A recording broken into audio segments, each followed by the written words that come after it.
John Wayne Gacy, one of the worst serial killers in American history, who killed young men and boys at night while playing up as Pogo the Clown in the daytime. Hello viewers, in this video I will tell the chilling story of John Wayne Gacy, the real-life killer clown who killed innocent people. So, let's get started the video. Timothy McCoy, age 16 years old, awoke early on January 2, 1972, to prepare breakfast for his host after spending Christmas in Michigan. He had met John Wayne Gacy at the Chicago bus terminal the night before, and Gacy had allowed him to stay over while he traveled home to Iowa. McCoy brought out breakfast of bacon and eggs on a table for two. He had not noticed he had left the knife he would be using down as he went ahead up the stairs to wake Gacy. The incidents that followed would impact John Wayne Gacy's life destiny. Gacy murdered the young man by attacking him in the chest. Forgetting that the boy meant no harm after that, he buried his body to rest in the basement under his house and filled it in with concrete. According to reports, killing McCoy provided Gacy with a mind-numbing orgasm. The murder was apparently a mistake, but it provided Gacy with the ultimate thrill that he would want for the rest of his life. Over the next 6 years, scores of other bodies would join Timothy McCoy's. All the while, Gacy maintained that he was a good member of his community. He performed as Pogo the Clown at parties and hospitals, but his murderous tendencies were not to be taken lightly.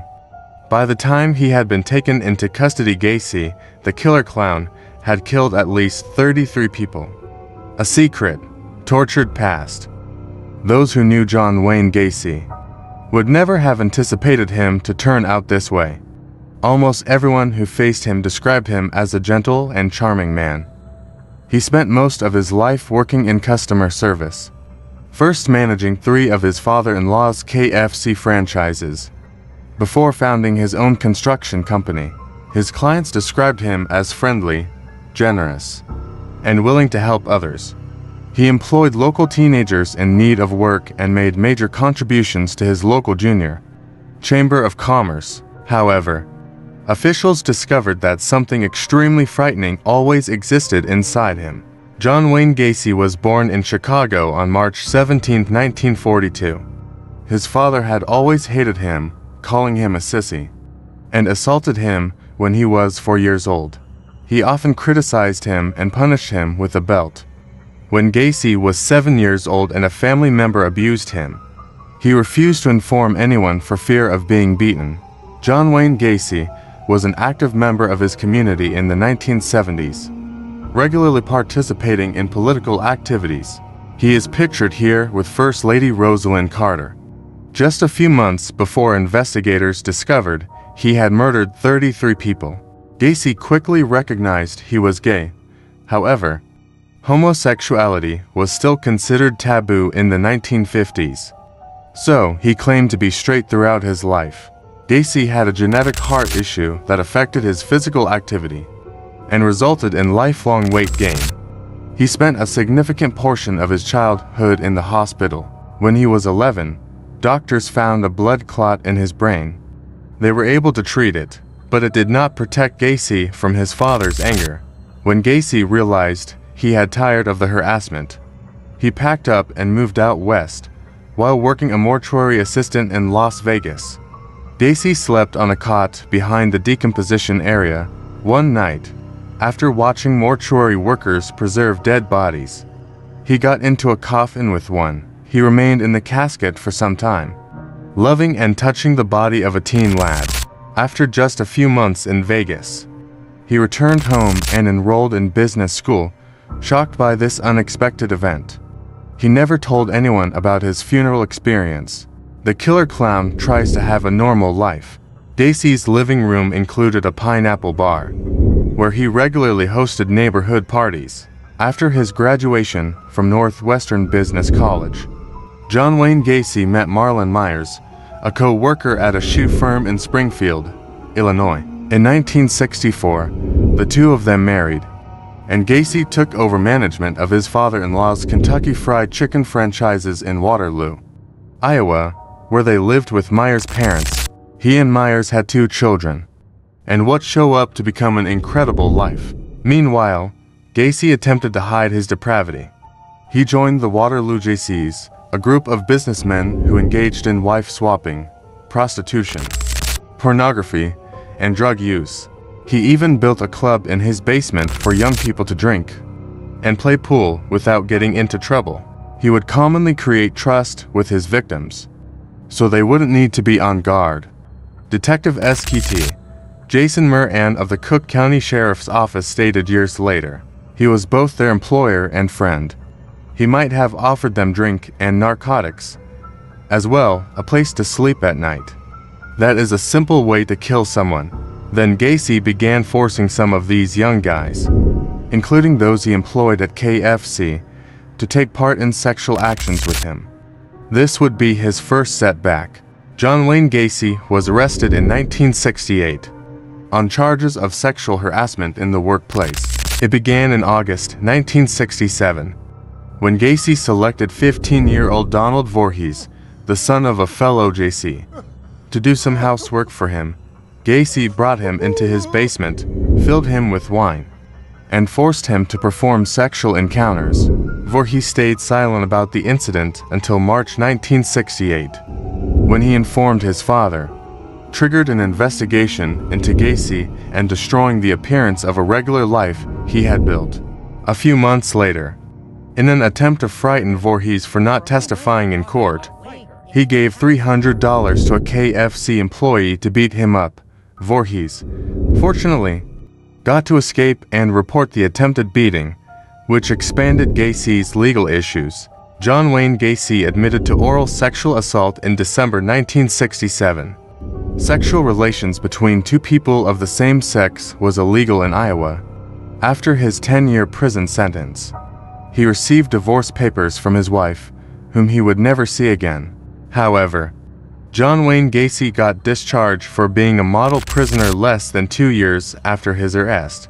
In the brief period he was imprisoned, Gacy fought to improve circumstances for prisoners, secured a raise for prison mess hall employees, raised the number of Jaycees by 600, and oversaw the development of a miniature golf course in the recreation area to save himself from the frustration of his fellow prisoners. He also feigned to be straight and to dislike queers. He was sentenced to 12-month punishment, with the condition that he return to Chicago to live with his mother, and enforce a curfew at 10 p.m. declaring, "I will never go back to jail." He accepted. When John Wayne Gacy and his mother lived in Des Plaines, Illinois, months after his release from prison, Gacy attempted to rape a teenage boy by bringing him into his home. After the boy failed to show up in court, Gacy's allegations of sexual assault were removed, despite the fact that Gacy had technically broken the terms of his release. His parole officer was unaware of the incident for any reason at all. Gacy moved into a new house in the northwest Chicago neighborhood of Norwood Park around 1971, at 8213 West Summerdale Avenue. His yellow brick ranch house will later turn into a boys' and men's graveyard for 29 young men. It was also the scene of all of his horrific killings, and the source of his local reputation as Pogo the Clown. John Wayne Gacy, who has created some artistic skills while imprisoned, generally sketched a drawing of Pogo the Clown. During his discharge, he joined the neighborhood clown club known as the Jolly Joker, which performed at hospitals and birthday celebrations. He transformed himself into Pogo the Clown, just as he imagined him in his sketches, by instructing himself how to apply clown makeup. He entertained as Pogo the Clown at several kinds of neighborhood gatherings, such as Democratic Party gatherings and charity events. Residents of Norwood Park also remember him showing up to his favorite bar, the Good Luck Lounge, dressed as Pogo the Clown. If Gacy was this kind of suspicious, withdrawn ugly monster, the people would feel much more calm, according to Moran. Instead, he swung kids on his knee while dressed as a clown. He would come to your door and urge you to support his candidate. However, Not everyone was fooled by Pogo the Clown. His second wife, Carol Hoff, whom he married in 1972 after dating her in high school, doubted his sexual orientation. In 1975, Hoff divorced Gacy and left him living alone in their home when he revealed to her that he was bisexual. Hoff later admitted to investigators that she had already seen him bringing young guys into their garage. Despite her denials of knowing what was about to happen, Gacy killed Timothy McCoy in the year he got married Hoff, which additionally happened to be his first murder. The body was hidden beneath his basement. It has been stated that in 1974, while still married to his wife, Gacy killed a second victim. Although the identity of that victim is still unknown, Gacy says he strangled a young man and buried him in his closet. He also transferred the body to the basement when it started to leak. However, the killer clown was free to take in more victims into his house after his divorce. All of his victims were killed in and kept under his house, with the exception of his last 4, whom he threw into a river. All of Gacy's victims were boys and young men. He preyed on youths who were still unidentified, local guys who worked for him, and out-of-town strangers. By claiming that he was an officer, he fooled some people towards getting into his car or into coming to his residence, with promises of money, a job, or a place to party. Gacy used drugs, drink, or a strange magic act to attract his victim into his presence before handcuffing them and hanging the key in front of their face. He would then rape, torture, and kill them. Gacy's favorite method of torture was to force his victim to fellate him by putting all of his weight, a considerable amount of weight, on top of him. Eventually, he even half-drowned his victims in his bathtub as he strangled and resuscitated them. The severely decomposed bodies were found in the basement of John Wayne Gacy's home, and police are still searching the area. Then, since he was well liked by the boys' parents and regarded as a respectable member of the society, Gacy would have the courage to take part in the search parties for some of these youngsters, though he had prepared himself to kill. Without restriction or suspicion, his 33rd murder would not go exactly as he had hoped. The facade of Pogo the Clown crumbles. On December 11, 1978, Elizabeth Pius traveled to pick up her son Robert, a high school sophomore who was on the honor list, from his employment at a Des Plaines drugstore at approximately 9 o'clock at night. Robert Pius told her to wait outside for a few minutes, as he needed to speak with a client regarding a contract project that would pay him twice as much as he was now earning for the summer. One of John Wayne Gacy's victims' corpses, discovered beneath his garage floor, is being carried by investigators. Elizabeth saw her son for the very last time that day. She went to the police station to make a missing persons report before midnight. The guy Robert Pius was going to speak with, according to the police, was John Wayne Gacy, whose business PDM contractors had just renovated Pius' pharmacy. After removing Pius' body and disposing of it in the Des Plaines River, Gacy complied when they called him into the station to be questioned. Authorities searched Gacy's residence in just a couple of hours. Although no remains were discovered, they did find proof that Pius had been there in the form of a receipt that belonged to one of his friends. It was not until December 22, 1978, about a decade and a half after his initial sexual assault conviction, did Gacy the killer clown admit to the killing of several dozen boys and young men. When detectives raided his home, they found 29 dead in the basement. Dental professionals were called in to identify John Wayne Gacy's victims by their teeth, because many had decayed beyond recognition. John Wayne Gacy's victims receive justice. The killer clown covers his face on the way to a courtroom in 1978. This was shortly after police discovered John Wayne Gacy's victims stashed under his crawl space. 3 years later, in an attempt to secure a not guilty judgment, the killer clown entered an insanity plea at his trial. The jury was not convinced. After receiving a death sentence, Gacy abandoned the cheerful facade he had kept for so long. He didn't appear to be sorry for the people he killed. He gave his victims the impression that he was taking out the trash. Sam Amirani, Gacy's attorney, claimed he had no feelings about them. He was able to talk about a child who had cancer, weep excessively over a youngster he had never met or even met, and express genuine sadness for the child. Then, with no emotion at all, he would discuss another youngster he had killed. He would serve a 14-year sentence in jail before being put to death.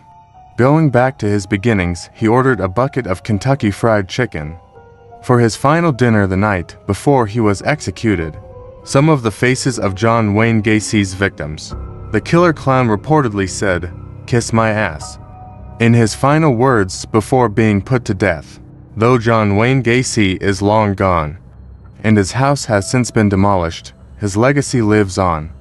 Most of John Wayne Gacy's victims that were retrieved from his crawl space were identified and released to their families for burial.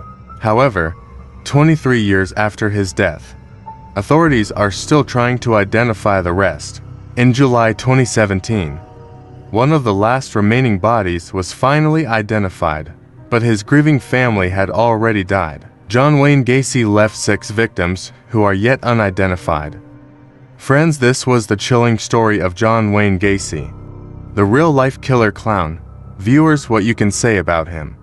Please tell me in the comment section. Friends, if you like this video, please like and subscribe my channel for more amazing videos. And do not forget to press the bell icon. Take care of yourself, and I meet you in a new video.